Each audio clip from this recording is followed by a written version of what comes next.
होते हैं, भगवत रति को प्राप्त होते हैं, पर विरक्ति दोनों की ही होती है। महाराज जी, पंडित किसे कहते हैं? पंडित जो शब्द आता है वो ब्रह्म ज्ञानी का आता है।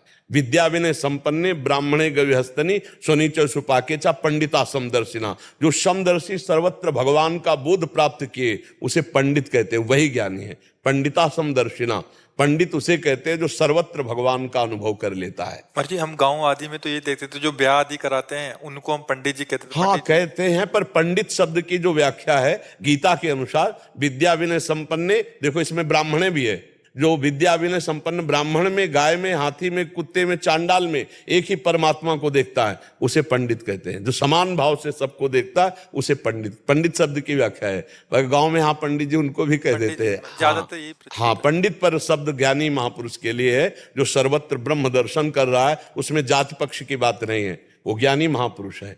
तो प्रेम और ज्ञान एक ही बात है। जो पराबोध तत्व है आत्मरति, वो और भगवत प्रेम, ये एक ही स्थिति है। प्रेम में अद्वैत स्थिति आती है और ज्ञान में भी अद्वैत स्थिति आती है। प्रेम में अद्वैत प्रेम करने वाला नहीं रहता, केवल प्रेमास्पद रहता है, और ज्ञान में दूसरा कोई नहीं रहता, केवल मैं रहता है। वो शुद्ध मैं ब्रह्म स्वरूप ही है। दोनों चरम सीमा के, इधर ब्रह्मबोध और इधर प्रेम, इसलिए दोनों को पंडित कहा गया।